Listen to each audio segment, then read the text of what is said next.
Assalomu alaykum akalar, yaxshimisizlar? Akalar, mana shunaqa skuterimiz kelgan. Yana bu yosh skuterlarimiz qancha bob bo'lgan skuter. Narxlari ham slishim arzon. Xudo xolasa arzon narxda qilib beramiz. Mana tablolarni ko'rsatmayman, tablolar qonun elektronik bo'ladi. Bu yerda kontrol sistemalari, birinchi, ikkinchi, uchinchi skorosklar bor, farani yoqib o'chirish, signallar hammasi cho'tki ishlaydi, bakoylargacha bor. Orqa tormozlar bo'ladi. Bu yerda qo'shimcha yana uchinchi tormoz qilib ketilgan. Bu ular ancha-muncha bob bo'ladi. Bu yerda qo'shimcha bagajlar ham bor. Bu yerda sezilayotgan joylar bilan hozir uni pulni ko'rsatib o'tamiz.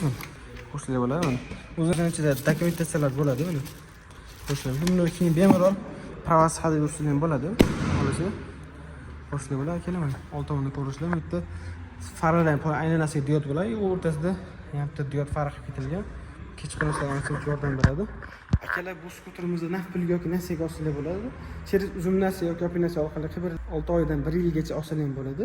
Ya'ni buni olish uchun sizlarda faqat pasport bilan plastik karta kerak bo'ladi, xolos. Uni ham misol uchun plastik kartani oxirgi 6 oy ichida yaxshi oborot bo'lgan bo'lsa, sizlarga ko'proq limit chiqarib beradi. O'sha orqali qilib beramiz, xudo xolasa. Ya'ni pastda nomerlar bor, bemalol telefon qilaverasizlar yoki xohlasa yetkazib beramiz, inshaalloh.